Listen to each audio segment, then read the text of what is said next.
A resting heart rate for a normal sized horse, say a large pony, is about 40 beats per minute. It's so much lower than ours. We were able to show that the women in that group were able to bring their heart rates down lower while meditating with horses than without. There are healers on this planet with the power to soften the suffering of mankind, yet they have remained in the recesses of the world, abused, discarded, and labeled as trash. This is The Touch of a Mustang. I am your host, Shalise Clough, and I'm here to tell the story of wild horses, Mustangs, and the humans who are discovering and sharing their gifts while working to protect their well-being and preserve their spirit, so this divine power won't be lost. Join us on this quest with the Wild Mustang.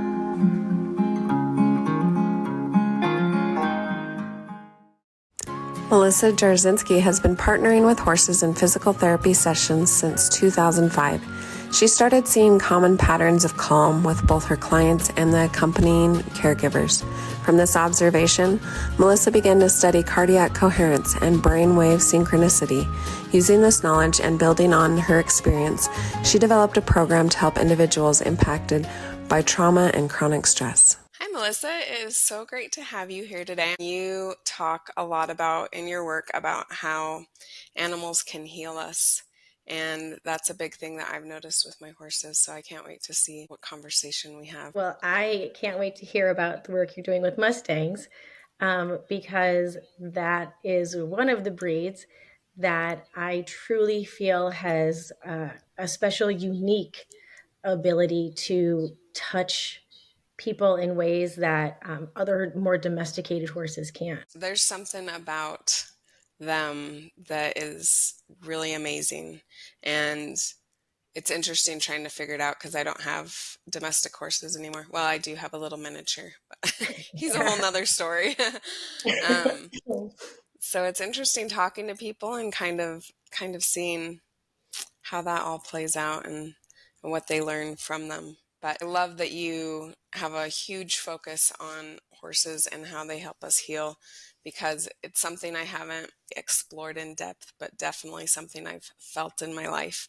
So I'm still at that point where I'm like, I don't know what exactly it is they do, but there's something really amazing about it. Yeah, no, and that's exactly where I started with all of this, right? So started in PT school, heard about this amazing thing called hippotherapy. And at that point, hippotherapy, and it still is, the entrainment of the bodies and what that means for movement systems, right? A lot of that research is done on children with cerebral palsy, those delayed walkers, some autism, Down syndrome. The umbrella is pretty huge of who it is that encompasses, but all of that has been very focused on the movement of the horse.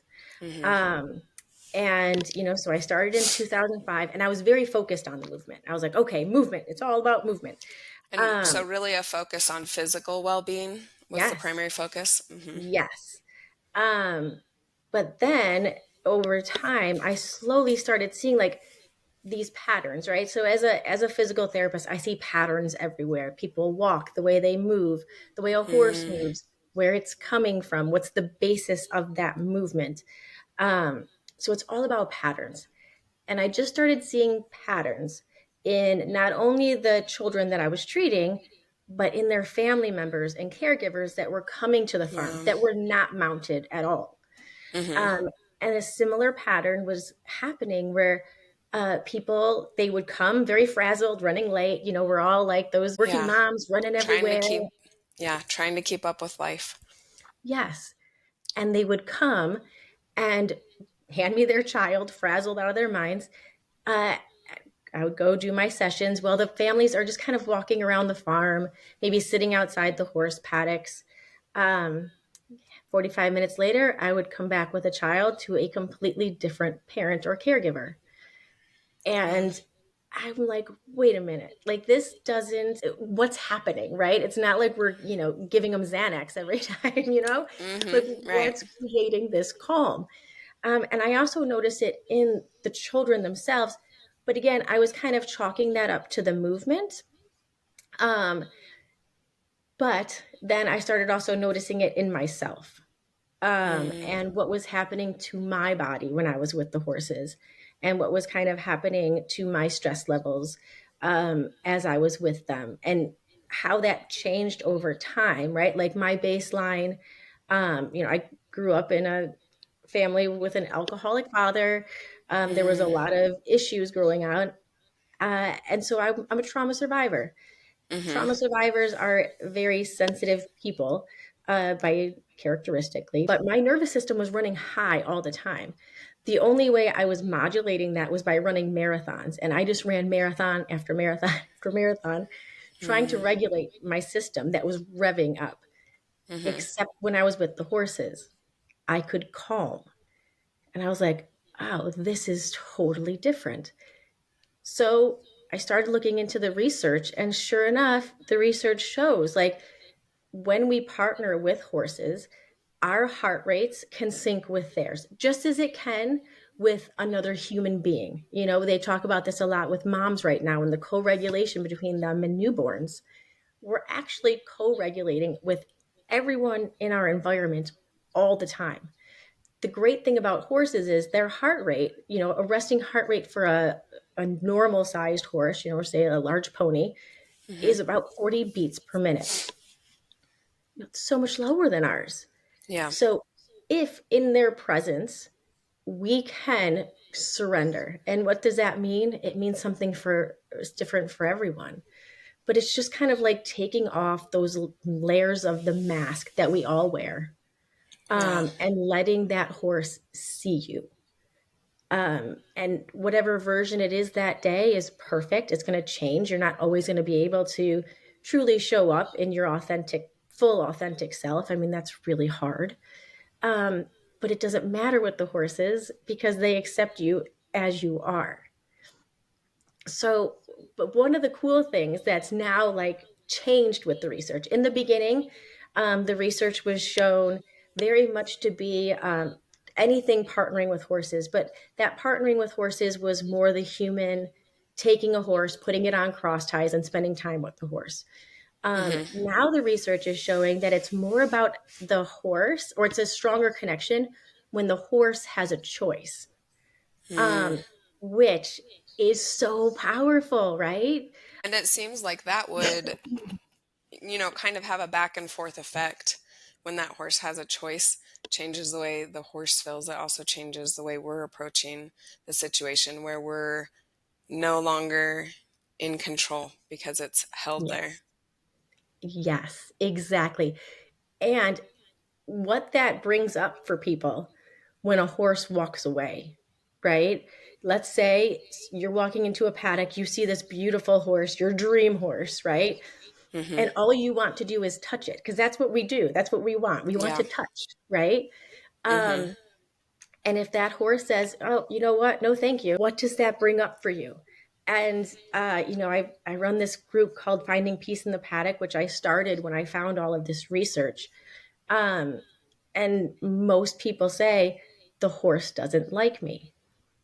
And Mm. it's so powerful when you think about all of these people who are walking around thinking people don't like them, because Yeah.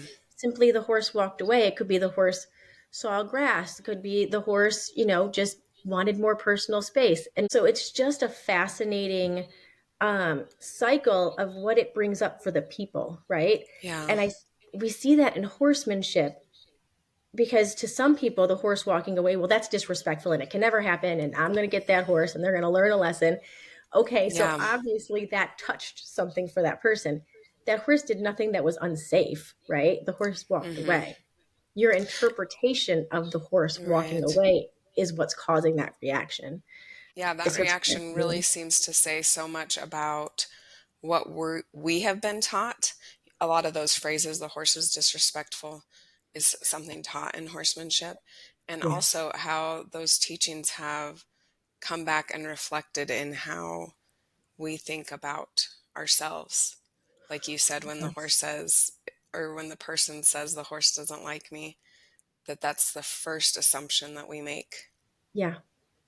It's not like, oh, there was a lot of flies nearby or they saw another pile of hay that they hadn't seen before. it's typically a personal attack on Yeah. that person. And really interesting because, if you go and meet a new horse, that horse doesn't know you yet other than what they can feel from you. Yep. But aside from that, they have no opinion of you one way or the other, probably. No, they really don't. They're in the present moment. They're not conjuring up plans. They have no agendas. They might have an agenda if they see you coming out now with a halter and lead rope, right? Because that has an association to them. Hmm. Again, it's the halter and lead rope that has the association and not necessarily the handler, right? Yeah. So in those new situations, it is very much like a dance of Hmm. trying to, peel back and figure out where the reaction or what's happening with the horse and how the person is playing into that reaction with the horse. Yeah. And that's really interesting with the halter and lead rope because some horses might come to that and Yes. others might flee from it depending on their previous experience with it. Yeah.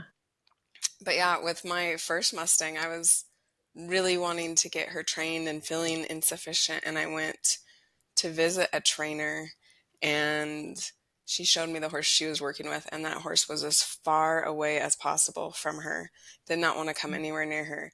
And that was the thing that kind of led me into training my own horse because I didn't want that. I didn't want to have to force my Mustang Yeah. to be with me, my horse to be with me. You want them to enjoy it also, I think.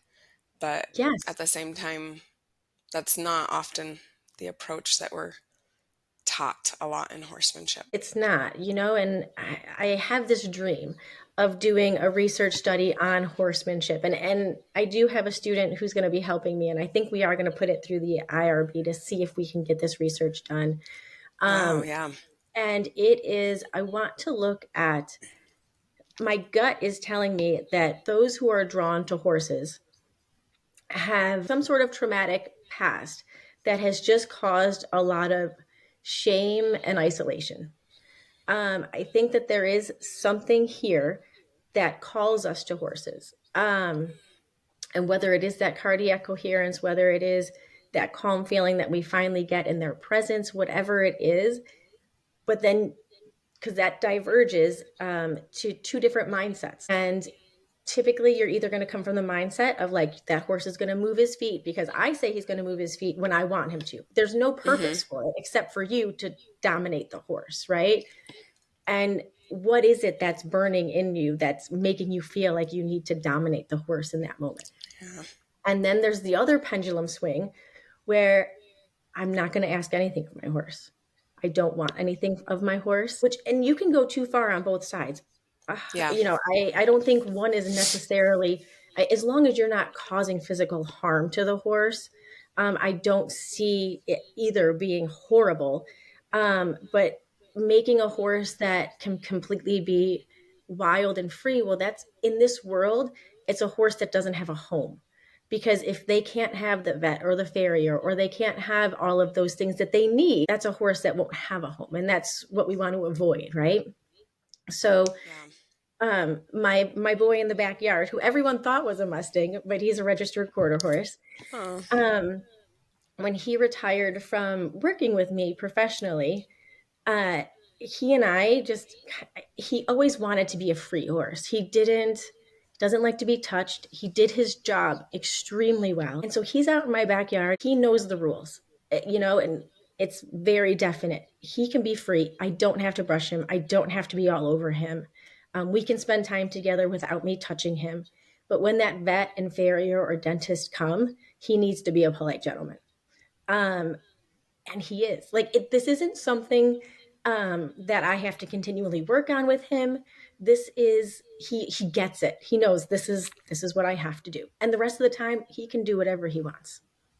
So I do think Yeah. there are like parameters on both sides, and again, I don't think there's like one way that's perfect. I think it's going to be for every horse a little bit different, right? Maybe some horses might need more reminders. um I think it's just different for each horse. Like, how do you, with your Mustangs, when you said you want them to kind of choose and partner with you, like, how do you ensure that that happens? I think a big part of it is how you present yourself and what your interactions are. Horses are really incredible because they are so big and powerful, and for some reason, they'll yield pretty easily to us a Hmm. lot of time. Unless, and if they're not those kind of horses, oftentimes those are the ones that end up in really bad situations. Yes. But there's so many horses that will yield so easily to what we as humans want them to do. And of course, we've created lots of devices to make that Yes. easier for us. But for me, and I don't know what it was because it was a little different than how, I was taught. It was very traditional, just like you need to be the boss and in charge and things like that. And so with my first Mustang, she wasn't okay with that. So it kind of I had to reflect on like, well, what do I want here? Because Yeah. initially I really just wanted to have horses. I wanted my kids to be able to ride because as a child that had done so much for me. And that morphed to some degree into just learning to enjoy them and also to learn from them. Yes. And in learning from them, there was so much they had to teach me about how to live better. And if there's one thing that's maybe difficult in the horse world, it seems like there are a lot of unbending rules both ways. Some people Yep. will either say you don't ever do this, or you always have to do this. Yeah. And it seems like there's a lot of judgment out there, and what we don't account for is just the beautiful learning process that it can be. What you would have done 5, 10 years ago is probably going to be different in the future if you're taking that time to learn. Yeah. I love that so much. It's because it's so true. And I think anyone who has been partnering with horses for a while, and truly, when I say partnering with them, I mean truly partnering with them, which is exactly what you just described, because you didn't come in with just your agenda of like, this is how this is going to work, horse, and we're going to make it happen, right? I mean, I You, wanted to at first. but then you learned that that wasn't working. Like you didn't Yeah. keep pressing that gas pedal to make that horse succumb or make that horse do what you did. You took a step back and self-reflected on, okay, how can I do it differently? And that I think is like any horse person in the world, if you have been doing the same thing the same way for years and years, because that's how it's always been done, you know, there are so many missed opportunities there. And those missed opportunities, a lot of times, come only with that self reflection. And not a lot of people like to do that because they don't want to change, right? They like Yeah. this tried and true. Yeah, it is hard. And for me personally, it came back first as like, you're incapable of this. What are you doing? Yeah. Especially because in the Mustang world, people have really great stories with their horses about how quickly they've done it. And so that's kind of what I was hoping. And when it didn't happen, it came back as a reflection on, On I'm you. not good enough. Maybe this isn't my thing. I'm not talented. A lot of the fixed mindset, which really developed for me in growing up. Yeah, no, and it was just amplified. It was like an amplified version of the horse walking away from you in a field, right? Hmm. With what you Yeah. had envisioned, what the stories you heard, it's going to be beautiful. Yeah. And then the reality of it, right? Which, the same thing happened with my guy. He was the first horse I ever owned. Back in 2011, I rescued him. Oh, wow. I've been working with horses for so long, but it was my first horse that I owned. I didn't have a Hmm. clue to what I was doing. Yeah. Not a clue. And so, like you, we get trainers, right? And then we decide what's working and what's not. And I remember having the conversation with the trainer. She told me, we're going to open the stall door. You're always going to have a crop in your hand, and that horse is going to back up to a corner whenever you come in. And I was appalled. I was like, there is no way I'm doing this. No, I'm not doing this. And she's like, you can't just love the horse. Like there has to be a give and a take.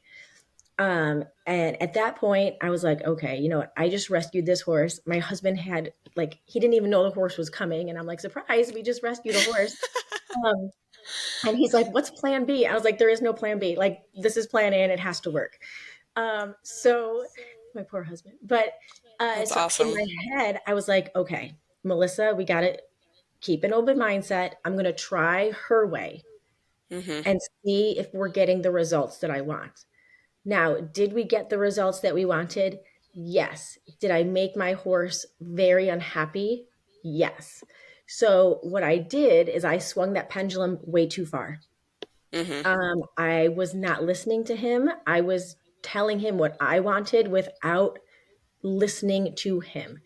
Hmm. And the only way that I learned that was by finally listening to him, finally saying, like, okay, you know what? You're doing your sessions, you're doing your job, but you're just not happy. So where's the disconnect? And I started sitting in his paddock for hours at a time. This was before I had children.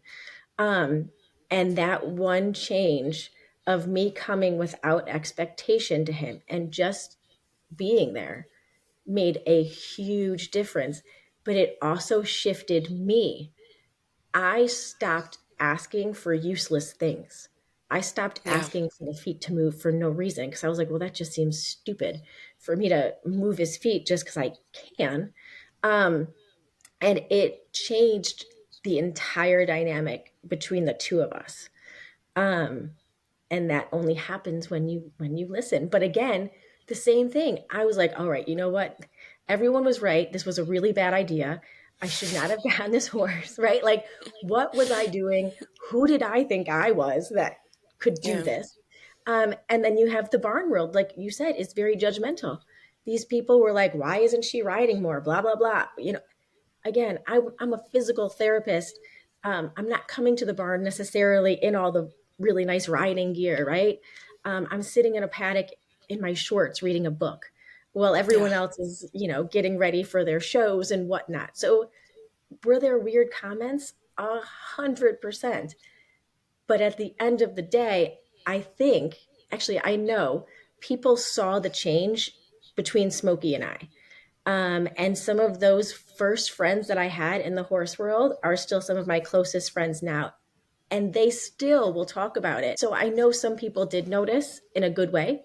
And you know what? And the others, well, they thought I was an idiot. And truly, I didn't know what I was doing. You know, I'm the first to tell you everything I learn is by a mistake, right? That's how we Yeah. learn. Um, And I wonder if that was a relief to some of them to see, like, you had a horse, you weren't following the things that they were told you should do, you weren't having an agenda, and right. maybe seeing that it was okay Yeah. and good. I hope so. I mean, because it, you know, anytime you go against that societal norm, the friction you feel is it's innate, right? Because that's especially in the equestrian world, like you said earlier, there's a lot of judgment. But what you Yeah. said was so beautiful about how that judgment isn't necessary when we look at it like on a whole, right? Like it's people trying to figure things out. And as Yeah. long as I think people are figuring it out, um, you know, we should encourage them, right? Instead of seeing something and automatically jumping at them in a reactive form. Because I think you and I both openly said, like, we didn't know what we were doing, right? Yeah. Who really does? Like at any given time, who really knows what we're doing? We're just Yeah. trying things, and when it works, great. And when it doesn't, you go back to the drawing board. Yeah. And I think there's something really incredible to be open-minded enough to realize maybe I don't know what I'm doing versus someone who feels like they know and follow all the rules. And as so many things with horsemanship, yeah, that applies to horses, but also to just living in society, that you think Mhm. everything's right because you're going along doing the agenda, but it maybe doesn't feel good internally. Yes. Yes. Yes. And questioning it and feeling comfortable with questioning it. I know, like, there are so many things in this equestrian world that we, like, quote unquote, call normal that are far from normal. right? Like Hmm. far from normal. And I think I forget her name now, but she does a really great analogy of like what we do to horses. Let's say we did that to dogs. That would be barbaric if we put, the metal bars in their mouth and the spurs and the whole thing and the crops. You do that to a dog and you're going to get the dog taken away. Hmm. But you put that into the horse world and it's like, oh yeah, that's common practice. Yeah. Um, and kind of shifting, like if you need all of those added things, maybe there's something else that could be changed before we go to the fear and to the pain, right? Because fear and pain, Yeah. we know that's the quickest way to get a result. But just because it's quick and effective, does that mean that it's the best? And the Yeah. answer the horses are telling us between the increases in colic and lameness and all these health issues that are happening to horses that ultimately results in them not having jobs. The horses are telling us like something is not right. And that is something that humans, we have to sit back and listen to. And it seems like a lot of the choices we make with our horses are often fear-based. Yes. I was talking to a friend who has a horse, and she hadn't been riding her for a while.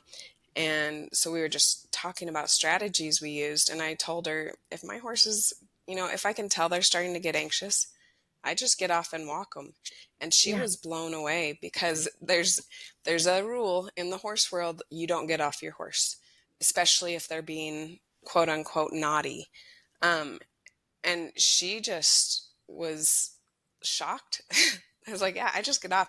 And it works great for me. And it's not something that is a training method that is usually promoted. But if my horse is riled up, I get off, we walk for a little bit, I can get back on and everything's fine. Yeah. But we have this fear base that, if we get off, the horse is going to learn that they got away with it. Yes. And that's the story we tell. I've learned I get off and she realizes you're aware of what I'm feeling. Like that helps me feel better because you can tell something made me feel unsure and you didn't want to just push me through it. You wanted to work with me through it. And that's something I've learned by breaking the rules. And that was born out of I had a really bad horse accident and I was not going to do that again. So that Yeah. was kind of where it was born out of, but it's been a great opportunity for us to build connection. And I love walking my horses now, which is a weird thing. People don't take their horses on Mhm. walks, but if they've been out of commission, if it's been winter and they Yeah. haven't been ridden a lot, I'll just take them on walks at first because, I mean, for when I have kids, like I can't take a chance on an accident. Yeah. I have people I need to take care of, but it has become something that like we can talk now and I can tell how you're feeling a lot more because I'm aware of that, which maybe started with me and then transferred to being mindful of the Yeah. horse. Oh, I love that so much. And I've had this post like generating in my head that I want to put out onto social media because we're often telling people, like you said, you don't get off. You got to do it scared. You just got to do it scared. Push through. but but not with horses. And because they are living breathing biofeedback machines, right? They are smelling our hormones from feet away. They can tell if you're a girl or boy. They can tell your age. They can tell your sugar levels. They can tell pregnancy. They can tell seizures. They can Hmm. tell all of that just from your scent. So now imagine you're on a horse, right? Your heart starts to beat fast. You're nervous. Your You're body going tightens. into fight or flight. Yeah. Exactly. You are sending off all of the stress hormones are coming out. So now the horse is feeling your heart rate going up, feeling your muscle tension increase, and smelling that something is off. Now, why do we think that we should stay on in that moment? How is that beneficial for the horse or the rider? You're putting yourself and the horse at risk for something that's probably not even there because half the stuff is in our head. But Yeah, why so take that much. chance? Right? Like it's when you think about it, it's just not worth it. And I say that to any therapist that I'm mentoring. Say, listen, if something feels off in your session, you stop and you take the child off. Because there is no reason that you need to even approach that, right? You can take the child off, let the horse walk a little bit, and like you said, get back on if it seems okay. And if you don't, you don't. And that's all okay. But there's no need for that horse to feel any extra stress coming at them when they're already at a heightened state. Yeah. It's like, you trying to calm somebody down by yelling at them. Yeah. It's like, it's not helpful. But yet we tell everyone, just like you said, don't get off. Don't you dare get off because that Yeah. horse.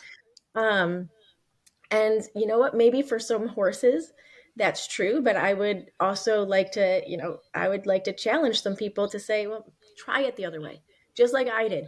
Try it a different way and see how it goes, and Yeah. be open to what happens during that time, because what happens during that time is probably going to blow your mind. Yeah. And a big part of that, I think, is that we see things in absolutes. Yeah. You get off, this horse is gonna learn that forever. And horses really aren't like that at all. They No. certainly can learn from our behavior. They Mhm. certainly can learn, to get away with things, but that's not necessarily what's happening, even though Right. that's the assumption we always or often jump to. Yes. But people do the same thing, right? Like, why are we, it's an innate behavior that all, mammals, I think, have. Um, so, okay. Okay. They might get away with something every once in a while. Is it the worst thing in the world? No. No, it's really not. Are we held accountable for every time we kind of get away with something? Hmm. No. There's a grace in there as well, that I think is really beautiful. When we can start giving that grace to others via our, let it start with the horses. It's always easier to start with the horses, but by giving that grace to your horse, say, okay, you know what, I see what you did there. Good job. There's not a big repercussion. There was not anything. You start giving more grace to yourself too. You Yeah. start saying, like, you know what, that wasn't such a big deal. Why did I lose my head over, the horse taking a step into the tack room or whatever it was? Which in turn reflects in our relationships, that we're able to see others in better light with the best of intentions, give Yeah, them give them the benefit of the doubt. But if we're not doing that for ourselves, then it's hard to do that for others. it really is. That's like such a life lesson, that can start with horses, right? And again, I go back to why horses? Why are these people drawn to horses? Well, if you ever came from an environment, if you were ever in a relationship where, you had to question people's motives, or, you were just trying to understand things, horses are a very safe spot, because like you said, they'll yield to pretty much anything we ask. Um, Hmm. they're a pretty safe spot to land and start testing those theories, right? Like, and usually we come in then with the dominance, because we're like never going to be taken advantage of again. We're never going to have these things happen. And that's the fear. That's the fear that's just living in Yeah. us, that we're holding on to. Um, but again, if you, like, you listen to your Mustang, like I listened to my boy, Hmm. if you take that step back, and feel what's happening in your body, that like felt perception is so important, because Mm. your mind will trick you into being like, yeah, you're doing the right thing. It's what everyone else is doing. But if you can see how that feels in you and what's the driving force, right? Um, and truly sit with that and be like, oh God, like for me, it's like a fire in my chest, like an anger, fear. And I can evoke it quite easily. Do I want to or need to? No.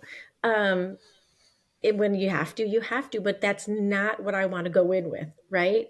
And so by learning that, and again, the horses will always tell you what you're coming in with. Melissa has seen the power of horses to help us heal and grow.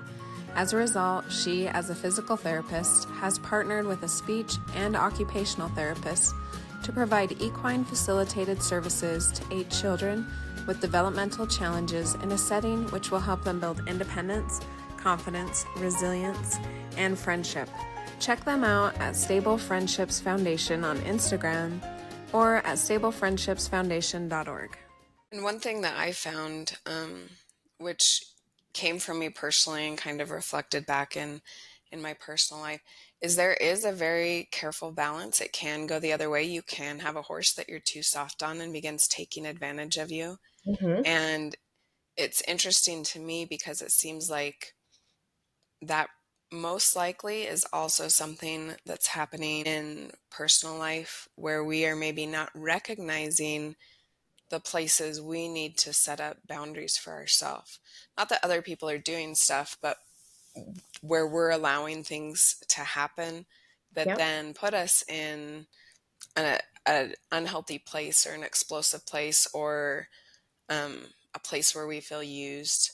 And so Yep. I think the horses are great for that too, because they will kind of push that also. And so it really does have to be a lot of awareness that you have to personally have to have a really healthy interaction. So it's so true. You can let that pendulum swing too far to the point where the horse is taking advantage of you. And a lot of times that comes from us, either, with our self-doubt or our self-confidence in what we're doing, or our inability to have that boundary, whether it's because we don't want the horse or person to feel uncomfortable, right? We don't want them to feel Hmm. like our love is blocked, or wherever that comes from. It's usually we don't want uh, that other person or horse to be uncomfortable with our behavior. So we just are like, oh, it's okay. It's okay. Um, but if we were listening to what's happening inside of us at that moment and catch it, it would really help with that resentment down the line. And I had, when the boys first arrived here, I had so much gratitude to Smokey for everything. And I always will, right? He carried my entire business on his back. And how do you repay that? So Hmm. how did Melissa repay it? I brought him home and there was no sort of discipline. There was no sort of rules. It was a free for all. You just go do your thing. I'm going to leave you alone. Um, and so what happened was he was breaking out every night at like 3 o'clock in the morning, Oh no. and the donkey would bray and wake up all the neighbors. And he was my alarm telling me Smokey got out again. And I was telling a friend of mine, I'm like, yeah, he got out again. And I just said it like, whatever. And she's like, well, do you know what I hear? And I was like, what? She's like, he needs boundaries. And she's like, what is a fence? It's a boundary. He's just testing all boundaries because you've taken all, like you've just gave him free reign of everything, right? Hmm. Um, and I was like, oh shit, she's right, right? Like truly, I overloved him. I did not want him to Hmm. be uncomfortable at all. Yeah. Um, and that's not truly realistic for a horse, for a domesticated horse, to never be uncomfortable. And nor is it really for a wild horse, if you think about it. They're going to be uncomfortable because Hmm. life happens. There might be a mountain lion or whatever. Um, Discomfort is something we have to be okay with. And so I was like, okay, Smokey, here we go. We had to start working on a couple things, very basic. And then I said, you know what, let's change it, because he had been working with me forever. And he will respond to my breath work. Like he's amazing. And I was like, okay, let's give you somebody else. So I started training my kids how to just do simple leading with him, right? Leading Hmm. mindfully. Um, and that was it. And, knock on wood, he hasn't broken out since, the first couple months he's lived here. But that's what it took. It didn't take, rigorous training. It just took a little bit of like, okay, so every couple of days you have to remember we're going to put a halter on and we're going to do something. And that doesn't mean he can't graze afterwards, but it's just a reminder of like, okay, this is how we do it. Yeah, there's definitely that balance where it's not pain and fear per se, but also not comfort all the time. Yes. Because whether it's for horses or for us, if you are comfortable all the time, it's not a very good thing for people. It causes a lot of problems for people if you never do anything that's uncomfortable. So Yeah. I absolutely agree. We have to face that discomfort and embrace it even because that's how we are able to progress and learn. I remember with my Mustang, it was when she was fairly new. We were out on the trail and this big purple plant had like blown up on the trail that wasn't there before. And for some reason, she was just scared to death of that. And a lot of times in the past, I might have just quickly tried to get past it. Right. But this time, and this was kind of a lesson that I've carried with me, we turned and we kind of faced it and we checked it out. And so it was uncomfortable. We would have got past it a lot faster if we just like pushed that down. But after a time, something that was uncomfortable was no longer uncomfortable. It was something that Yeah. helped us build and grow. Oh, I love, yeah, it's just like in EGALA, which is a model that mental health professionals use. And it's all experiential with horses. And they always talk about the power of the pause. And that's exactly what you did, right? The initial reaction was, okay, we're going to rush through this, right? Hmm. And then you were like, wait, but I'm going to pause first. And in horses, and I understand they can be reactive, but I also think that when we give them a chance to not be reactive, they're going to choose to not be reactive. They much rather conserve their energy for a true problem, right? They Hmm. don't want to be reactive for everything. But if we're reactive first, we don't even give them a chance. We're making it reactive. But yeah, that power of the pause is something that's just, it sticks with me all the time in everything in life, right? Just Yeah. taking that extra breath um, to breathe through it. And like you said, slowly that discomfort, that uncomfortable situation, it really is not that uncomfortable anymore. Yeah. And you're like, oh, okay. Yeah, we're good. Continue on. Call's fine. So how many Mustangs do you have? I have three. Wow. And do they all Yeah. live together? Yeah. Yep. Yeah. They're all together. Hmm. Were they together previously and then they came together? No, No. they just all came from different spots and came into life at different times. Right. That's amazing. And Yeah. did you have horses previously or were the Mustangs your first horses? So I grew up with horses, Okay. riding them, and then kind of went to college and everything and didn't have horses for a long time. Started a family, and then we got an old kid's horse, and he was old and kind of he put up with most things, but didn't necessarily. He was like one that once you caught, he was fine, but he did not like being caught. Um, and then he ended up kind of bucking one of the kids off, and I was Mm. pregnant again. So Oh I got boy. rid of the kid's horse, had a baby, and got a Mustang instead. So not very Classic. logical, but yeah. How did you come to have horses in your life? So when I was little, like I said, my family, we didn't have a lot of money. Horses was definitely not something that was going to be a common occurrence in my life, except we had a small cottage on an Indian reservation in Lake Erie. It's the Seneca Hawk Indians.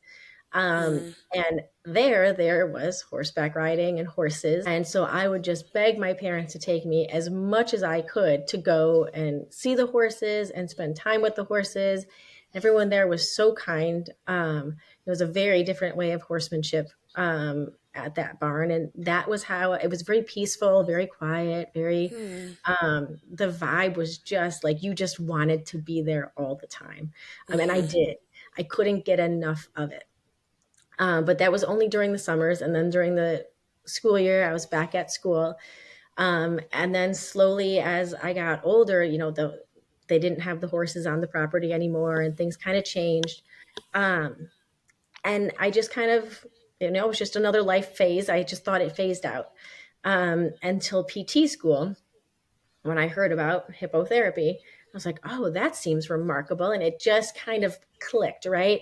Mm-hmm. Being outside with the kids and the horses, like, just seemed to make a recipe for something amazing. Yeah. And so I applied for an internship at a really amazing facility in Monroe, New Jersey. It's called Special Strides. And they are nailing it there. They get it. They have, a couple hundred acres of land. There's trails for these horses. Any horse that comes on the property also retires there. Like they put that horse centric focus on that. I was like, yes, that's what it felt like when I was little, right? It felt very wonderful and Yeah. contained.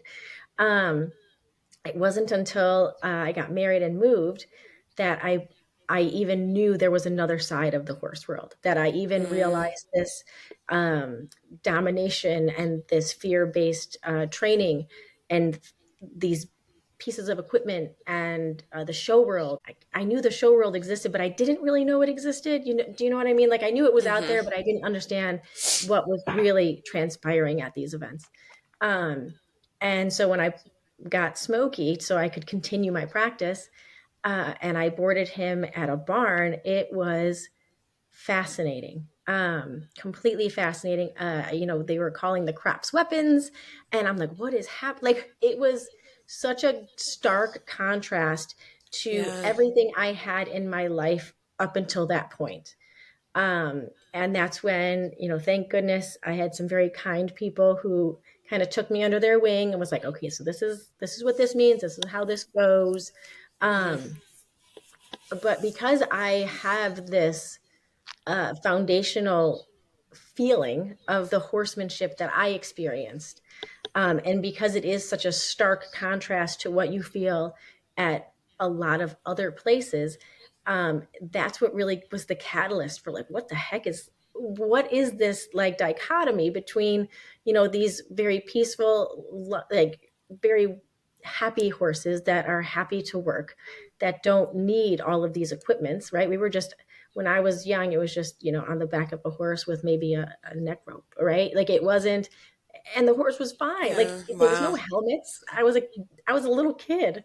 Um, to all of What a an sudden, incredible foundation to start with.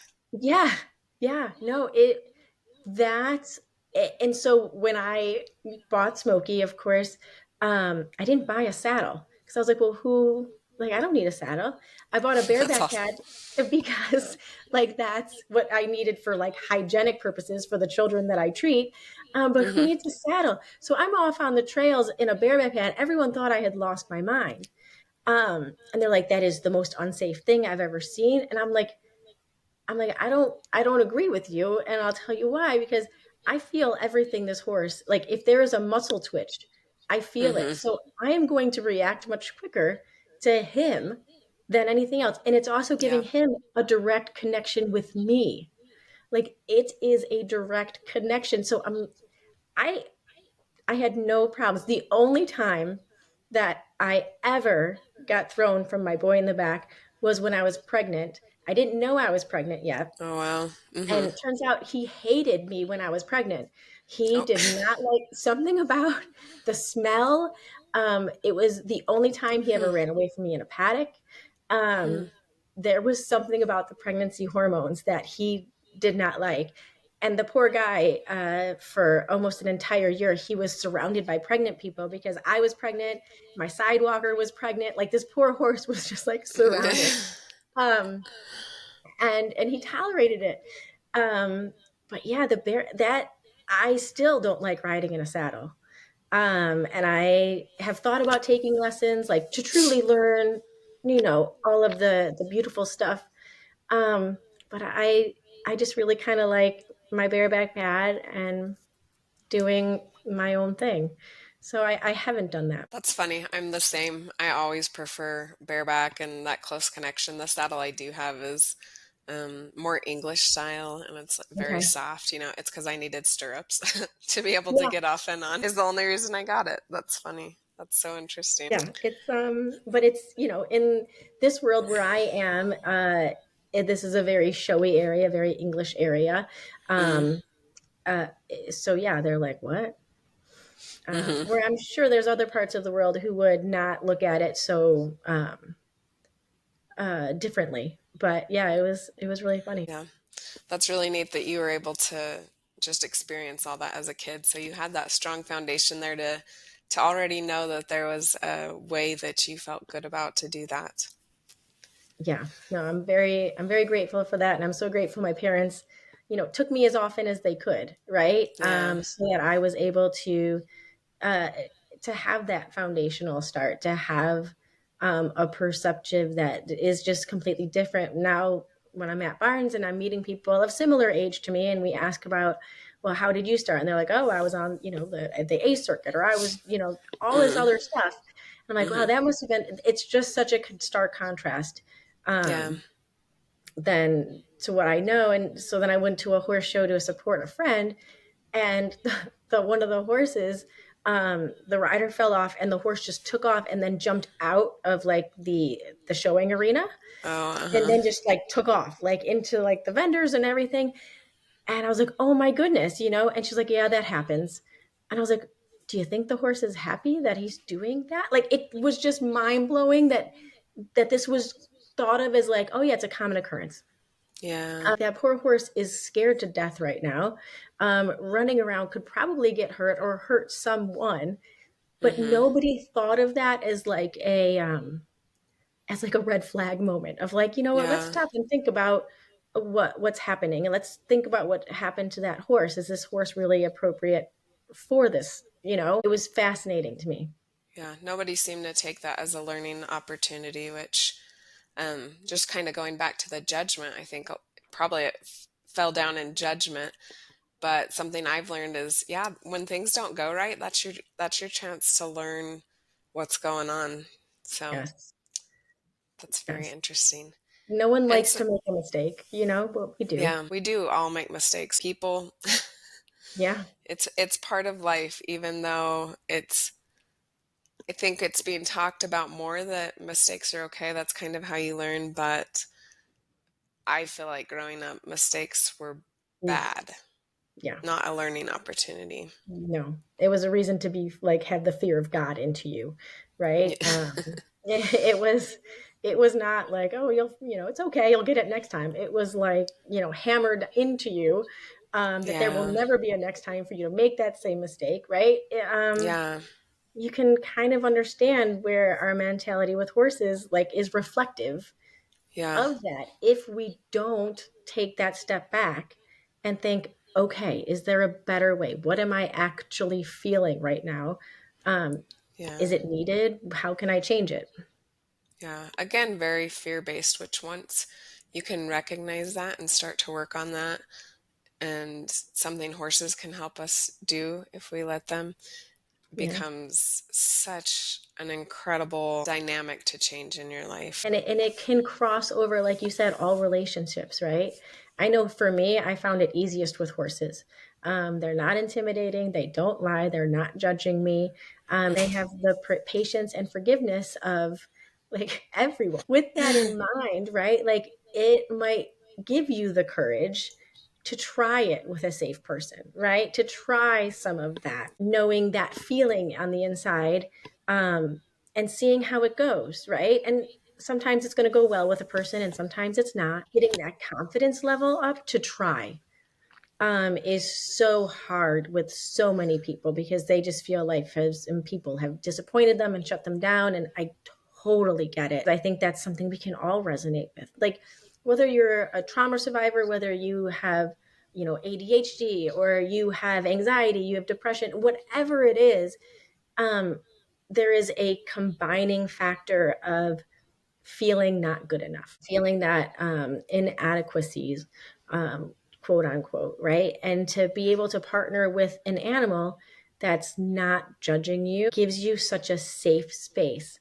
However, it can also be very scary because the first thing that's going to come to the top of your head is all of that fear, all of that inadequacies. We're not good enough. We're not doing it right. They don't like me. And wrestling with that a little bit in our heads Yeah. and saying, is this the truth? Did that horse really walk away from me because they don't like me? Is that true? Do I know that 100%? Hmm. And the answer is always no, because we don't know. You cannot say 100% certainty why that horse walked away. Could it have been your energy or something? Great, 100%. But let's try again, and maybe we try differently and see how that feels and see how that works. It's just about taking that step back. And I don't blame people for not taking the step back. I mean, I'm sure you can attest it is not always pretty to have that reflected back at you. Yeah, it's hard to realize that you are able to change something and that the power is yours, because it's easy to deflect blame, um, Yes. and to put it even on things that we make unchangeable. The Yeah. horse just doesn't like me. Whereas you can go from a different angle and maybe say the horse doesn't like my energy right now, which is Yes. something that you can change. Right. Right. And just that simple addition of the horse doesn't like me to the horse doesn't like my energy, right? Just changing, just putting that on automatically takes that closed door of like the horse doesn't like me, I'm out of here, right? Mhm. Oh, and it opens the door of like, okay, but I can, I have a say in this, right? I am part of this partnership. So how can I change that or what can I do to make that a little bit better? And it does it'll open up all of the patterns that you've done your whole life, and it'll lay it out in front of you, and you're like, okay, this I've been running away from that discomfort for quite some time, but maybe I'm making it worse by doing that, right? And maybe I just need to turn around, face it, and then realize it's not so bad and not blame the horse for all of my life problems. I remember this one woman. I was at this indoor, we were renting space at an indoor, and she had a young mare, and she was an older woman, probably late 70s. I thought it was pretty uh advantageous for her to like have such a young horse, and of course this horse was just giving her the run, and she couldn't get on, and she is just cursing up and down at this horse. I just remember being there like, oh my word, woman, like I wouldn't want to be that horse and let you get on right now either. Like, Yeah. Yeah. you're kind of like losing your shit on the mounting block. Like, I don't want to stand next to that either. Right. um and like that plays in my head all the time when a horse is responding to me in a way that uh I am not anticipating. Like, okay, wait a minute. Am I that person right now on the inside? Because we Mm, don't have to be it on the outside. If we're harboring that on the inside, that's what the horses are picking up. They don't care about our age or anything else like that. They care mhm. about that intention that you're coming to them with. And if I'm coming Yeah. with that intention of a crazy person, rightly so, they should walk away. That's self preservation. I Yeah. should not be upset for that. And I'm not going to hold them, I'm not going to blame them. So again, it's a lot of self-reflection, um which it is, but it's the only way to grow. Yeah. And so you started with horses healing people physically, and that's Mhm. pretty well known, pretty well accepted that they're a fantastic use there. How did that, now you're moving into helping people with trauma and stress. How did that play out? How did that change come about? It happened after 2020, and I saw the state people were coming back to the farm in. And I was like, okay, this is, and I kind of had this idea in my head ever since I had seen the research in 2009 from Linda Keenling. She was the first one who did the research on the heart rate syncing up, that I had found at that time. And I said, all right, you know what? We need to step forward in this. And because what was happening is also when we are under that amount of pressure. So imagine yourself. I want you to feel your body for a second, right? Feel your body walking into a room full of people that you love and you're excited to see. All right. And now feel how that is in your body. And now feel in your body what it's like to go into a room where you know you're going to be reprimanded or ridiculed or Mm, criticized. 9 times mhm, out of 10, you're going to have felt tightness along your back somewhere, maybe in your neck. You might have felt it in your stomach or even in your pelvis. Your body tightens. And what happens is over time, you start creating entirely different movement patterns because you're always afraid of what's mm, going to come next. So now you fall mhm, into this chronic pain cycle, mm, chronic inflammation cycle. Um, and it's all because we haven't learned to bring our body systems down. hmm, We haven't learned how to calm it. We're just feeding the fire that's inside of us, which is leading to that inflammation, is leading to all of these problems. I mean, autoimmune problems go hand in hand with trauma survivors. And that's because our systems are always revving, always going. They don't calm. So I said, all right, I'm not a mental health specialist. I'm not a mental health professional by trade, but I see these movement patterns and I see ways out of it. And if we do that well with the horses, what can we accomplish? mhm, And so then I developed this stretching program. taking us outside of normal movement patterns, and then going to the horses. Um, the first couple sessions, we don't have horse interaction. We strictly are letting the horses pick up our energy because everyone in that group is coming with a very different energy. And as a collective group, the herd is going to then react to that collective group. And I like to be able to see how the herd is reacting before we go out. But I also want them to experience it and know that it's safe, right? Know that nothing there is going to happen that is going to be, uncomfortable for them, and they have a choice to walk away. So I put together this program, and it's called Finding Peace in the Paddock. And so far, we've run case study, and we were able to show that the women in that group were able to bring their heart rates down lower while meditating with horses than without. So we had them tracking heart rates, meditating near horses, and then they also did it at home. Um, and comparing the two. And of course, with the horses, they were able to bring their heart rates down much quicker and to lower parts Wow. than they could achieve on their own. And then we also ran just a stress comparison of before and afters, and that had a significant change. All of the women had significant changes in their stress rating scales. That was really cool. So we're taking it the next step and doing some more research on it, but it's really just learning for people to feel their bodies again, Mm, making friends with their bodies. We are so in our heads all the time, hmm. thinking about what's next, what do we have to do, who are we disappointing, like the thoughts are just nonstop to the point Yeah. where we don't feel our bodies. And we don't have to be doing like crazy yoga poses. No one's standing on their heads. These are just simple stretches that take us out of the patterns that I've seen these groups kind of dictating in their lives and creating problems. Um, and, because of my trauma as a child, I actually have been collecting this data for a really long time and I didn't even know it. Mm, hmm. And that's something I think a lot of people will understand, right?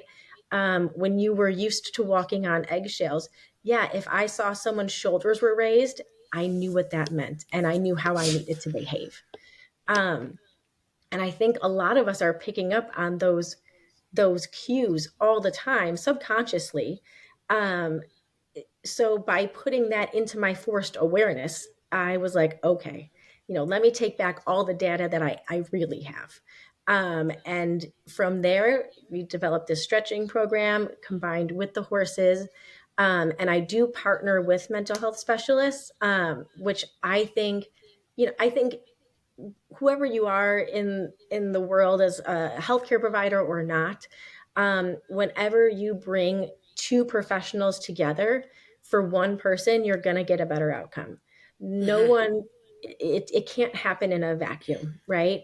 So by partnering with their traditional talk therapist, they get booklets with reflective questions, and the therapist sees the activities that we have, and then they can take it to their mental health therapist and have that discussion of like, what came up in the paddock, what happened.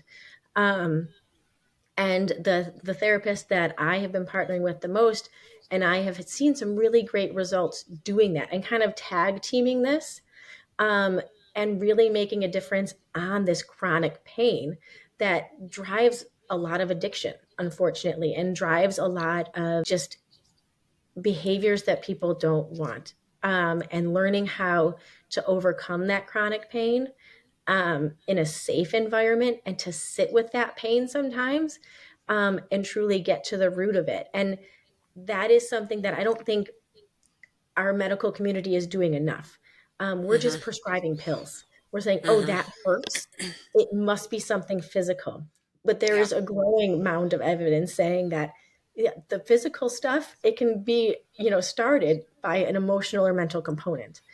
And what you felt when we just did that little talk about walking into a room with someone you love versus someone that's going to criticize you is exactly proof of that. You were not walking anywhere. You and I have been talking the whole time, but you had a physiological response just to us talking about it. Um, and addressing that pain, that maybe it isn't something that we need to rush away from. Maybe it's something we need to sit with for a minute, pause, right? And say, Mm-hmm. okay, when else have I felt that before? When did it start? And when did it truly start? And spend time with it instead of running away from it or covering it up. Mm-hmm. Um, and that Peace in the Paddock has two parts, right? I want to help people, but also I want to help horses. And by proving that horses have a purpose besides being ridden is Mm-hmm. very important to finding peace in the paddock. These Mm-hmm. horses, they don't have to be ridden, and these people are getting results. Just like I saw with the parents back in 2005, of parents just being on property and having decreased stress levels that were visual to me after returning their child. It's not always about the riding. I'm sure riding has great things, Mm-hmm. but it's not everything. Yeah. It's fascinating to me that you arrived there going through the physical movement first and seeing how that was correlated with the mental, emotional state of mind. And it's interesting because we do rely a lot on pharmaceuticals. That is our first answer. If you go to the doctor, that's likely Yeah. where you're going to be sent. And I don't even think this is new information. I think it's very well known. You know, it goes back to the nature nurture debate. Like, is this a Yep. biological thing? Is this an environmental thing? Which we've never been able to figure out. And I think the reason for that is because it's all intertwined. The things that you do in your mind affect your physiology, which is what it seems like you saw. You would see how that Yeah. physical aspect would change because that was what you were trained in, but there's so much interplay in between there. So it's really incredible to just think about how by changing your thoughts, your mind, your behavior, you can change your physical state. And on the same level, if you can change your physical state, Yes. that can change your mind, whether that's the environment that you're in, going places where you can feel peace and relief from the stress or trauma, whatever things are very emotionally difficult. It's incredible how that all unfolds. As you were talking, I was thinking back to my experience because I had my baby, I got my Mustang, and then probably like 3 months later, I had terrible back pain. And it was Mhm. something that was an issue for me. I had back surgery when I was 20, Oh, but wow. this was way worse. And, you know, I'd go to the chiropractor, and it was to the point where I couldn't pick up my baby. I was having to have my oldest daughter like get him out of the crib at night because my back hurt so bad. I'd have these back spasms. And it's so interesting because so I'd go to the chiropractor. They kind of got it to a point where I could function, I could move around, but I was honestly thinking in my mind, like, I might be paralyzed for like, I don't know how I'm going to Yeah. function with this Yes. level of pain. And I remember when it all changed, and it's just interesting to think. I wonder if there were more factors at work than I recognized then. I was out at the horse corral and I had panels up and they would kind of get off a little bit. And so I was kind of, you know, pulling and pushing against each other, trying to get them centered more. And there was just this huge crack up my back where it's like my back just got realigned all of a sudden. But it's interesting that that kind of corresponds with some of my experience with horses.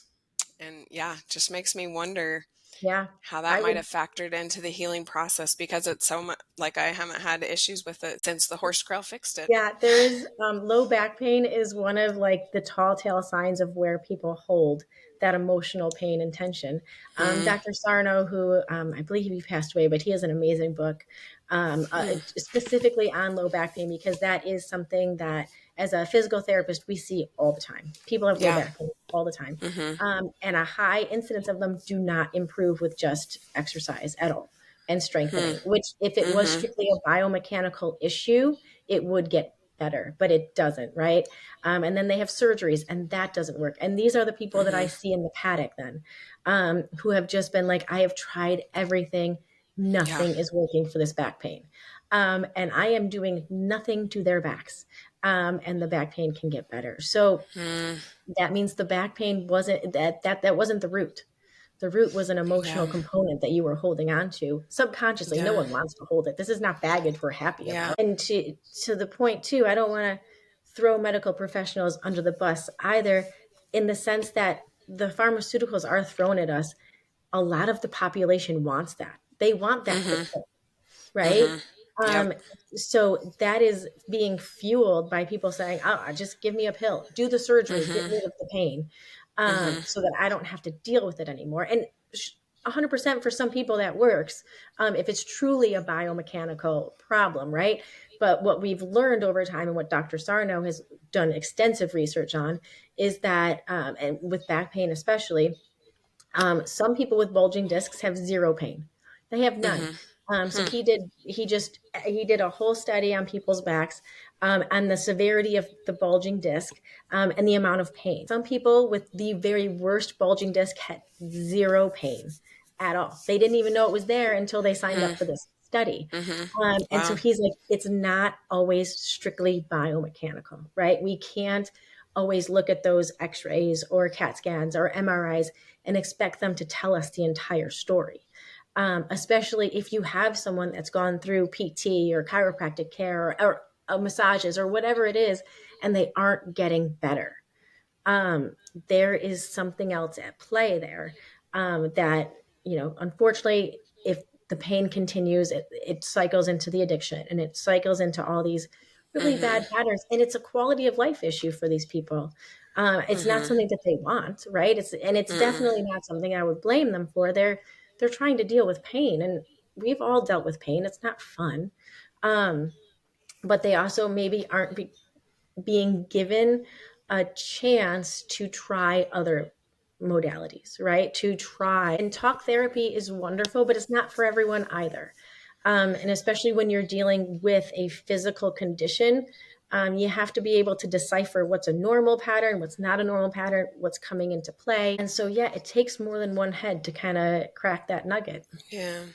And it's interesting even with talk therapy because the research I have seen is there it's questionable how Hmm. effective it is, if it is even helping us or if it's just Making it worse. um, bringing all those feelings and experiences back when they don't need to be. In your experience and with back, so I know for me, just from my experience with back pain, part of that because, the more tense it is back there, the more it locks up and the more painful it gets. And certainly that could stem from a mental, emotional place. Yeah. Is that something that you've seen? Is there a connection Oh, there? oh yeah. There's a huge connection. And actually, I was just looking up research for a writer, because she's going to be actually writing an article on muscle pain and anxiety, and can a tight muscle make your anxiety worse? And the answer is 100%. But it becomes a little bit like chicken and egg. What comes first, your Hmm. anxiety or the tight muscles? Are the tight muscles a result from that chronic holding that you've been doing? Because those tight muscles are sending, signals to your body that I better go. There's a reason. I better be ready. I better brace. Hmm. That is what we are telling our body in that moment. And there's been some pretty cool research done where, they took a group of people in Sweden, and they took them off their anxiety and depressive, medications. Hmm. And they went for massages, Swedish massages. I think it was like once a week for 3 months. Those people, I think it was a high percentage of like 76% people, and I can actually get you the article, but a high percentage of those clients stayed off their medications for over a year after that. Wow. So, right? So is it a biochemical imbalance, or is it an imbalance that we're creating within our own bodies? Hmm. There is something there. And I think research will just continue to get more and more, good at deciphering what it is. But like you said, this isn't new material. Dr. Sarno, I believe he passed away. Um, he started this research many, many years ago. And now we have, Dr. Peter Levine and Dr. Matei, who are always talking about the body keeps the score. It's all there. Hmm. Um, it's just putting those pieces together. Um, and for people to not I don't ever want anyone to feel like, oh, well, that's just another thing I messed up. I wasn't taking care of my body. I've been in talk therapy for all Yeah. this time. What a Mm-mm. waste of time. Mm-hmm. And that's not it. It's the same thing with horses, right? Like, we're learning. We're all Yeah. doing the best we can. Yes, there might be other ways. And just because that wasn't in your orbit at the time, it's not anything against you. And maybe you weren't ready for it then, right? There's also that other part of like, sometimes things do come in your path only when you're ready. Yeah. Um, so It, it's interesting. Yeah, a big piece of it also seems to me is that pharmaceuticals, medical intervention, that is the most accessible. Yeah. That's also where we have been told to turn. And so it's a big part, not necessarily people making a poor choice per se, as much as that's the information that we're getting, that that's where healing takes place is, in the hospital, in the doctor's office. But for me, it's so exciting to see that people are finding these other ways that are beneficial. And then how incredible to find the scientific backing to show like this is making a significant difference. Because surprisingly, a lot of the very acceptable and go to methods don't necessarily have that strong of backing that this is actually an effective method. So it's incredible the work you're doing. So exciting to see how that interplays and the progress that you're able to see and people are able to make by going off the well-beaten path and trying other things. Yeah. And I have to say, again, the people that are coming are not these are people who have been dealing with this for a long time. So whether it's desperation or whatever it is that has them try it, they get there, right? But it's usually not the people who are like, yeah, I've been a little stressed out, my back kind of hurts. They're usually not the ones that are coming Yeah, to the groups. And it's the medical system is just a very interesting system right now. On who's making the money, who their profit is going. And that is something that is very dear to my heart. Medical professionals should not be working for non-medical professionals ever, because that changes their ability to make the correct decisions for the clients. If you are a therapist or a doctor and the person telling you how to do your job is not a medical professional, they're just looking at the bottom line of how to make the most money. mm-hmm. That's a sad day in medicine, right? And Yeah, that's definitely, unfortunately, the direction that we've been headed in, which is why this, setting up this nonprofit is something that's really important to me, because otherwise it's not accessible to everyone. yeah, And they believe that health and wellness, it should be accessible to whoever needs it, um, regardless of their financial ability to pay for it. And I also don't think that healthcare providers need to be the ones always taking a slack on getting paid. I think they need to get paid, right? They have yeah, student loans, they went to school for this. yeah, Um, and so, I think that there will be a lot of changes in healthcare that are just going to continue to happen. And we can only hope for the best, right? That it'll get better. yeah. It's such a place of hope, I think, that, if you are someone who's kind of reached the end of traditional stuff, there's other things out there and other people who are really exploring how we can find greater healing. And I think the more we can embrace the fact that it's not just a physical process, there's nothing about us that's just solely physical, Yeah. and we need to bring in the whole person and all those aspects. I think it's only going to improve. So it's incredible that you're starting that program. Um, a few questions for you Sure. before we head out. My first one is, when are you going to get a Mustang? Oh my Is goodness. it I something you feel think it. you'll do? Yeah. Yeah? Yeah. Um, I feel him. I know he's coming.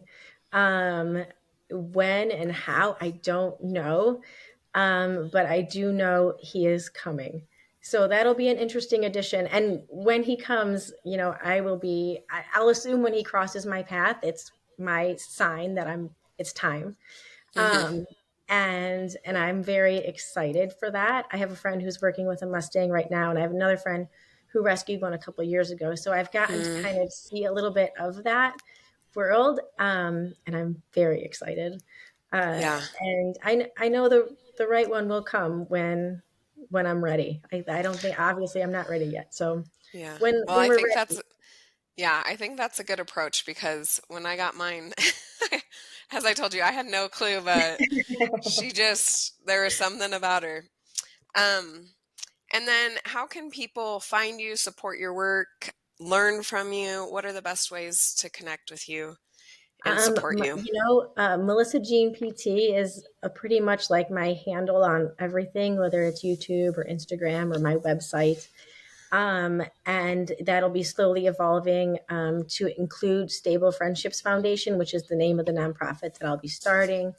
Um, that is in the works. And I think we just got the okay to take donations the other day. So that's always exciting. Yes. And so, yeah, and I'm always happy to chat and talk. I obviously love to talk about this. And yeah, if anyone ever has any questions, I encourage them to reach out. It takes me usually a couple days to get back, but I'm always happy to talk about it. That's incredible. That is exciting. I can't wait to kind of follow you and see where this all goes and how this all unfolds for you. I'm so impressed with the work you're doing and the angle you've been able to take on it is just so interesting to me. So please keep sharing, keep talking about it. It's very fascinating.